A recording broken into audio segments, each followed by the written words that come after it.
नमस्कार जय जगन्नाथ आपको स्वागत करुच्ची मोर चैनल चंद्रांश एक्टिविटीज को तेरे चलते आज आम बुल जावा केउझर गोटे दर्शनीय स्थान कोड़ीपसी डैम को देखते कोड़ीपसी डैम रोड यहाँ आम गाड़ी रखीदे ये जाऊँ चल चली किंतु से डैम पर्यंत गाड़ी जापर देखो चारिड़ सीनेरी देखो केते पहाड़ पानी बहुत सुंदर लगुच यहीपरी भाव में पानी जी जोरुची डैम रे देखो पूरा व्हाइट फोम परी पानी बहुत सुंदर जगह बहुत सुंदर परिवेश देखिले मन भरजीव एत सुंदर जगह स्वयं को जिते मना कले भी पानी भी देखो पूरा ओदा हो जाए खेली खेली जिते भाविलु जीवनी पानी को ओदा हेनी कि न जाइए रही पार्लुनि पानी रे बहुत समय ओदा हेलु देखु पानी सीनेरीटा देखु एवं तार आखपाख दृश्य देखु बहुत सुंदर लगला एवं केउझर मात्र 10 किलोमीटर दूर ये डैमटा बेसी बाट भी नुहे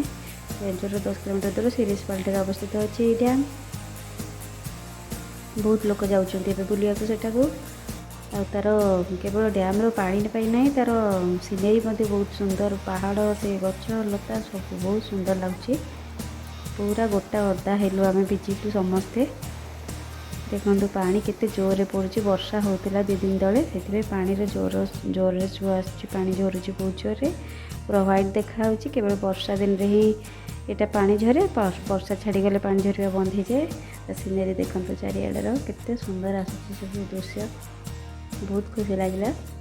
जगटी बुलवाक ओदा होगी पूरा थकिकी घर को आसी किसी गरमा गरम टेस्टी बनवा चलतु बनवा ब्रेड पकोड़ा तो ब्रेड पकोड़ा बनाने बेसन नेली बेसन में लुण टिके जीरा लंका गुंड सोडा टिके पकई पानी दी भल गोलैदेवा गोलैदेला ऑयल गरम करना ये सब ब्रेड को आम ट्रायंगल कर काट नहीं बुड़ेवा जस्ट टिप करवा छाणीदेवा लाल लाल कर छाणीदेवा तक से बर्तमान रेडी होगा केते इजिली ब्रेड पकोड़ा।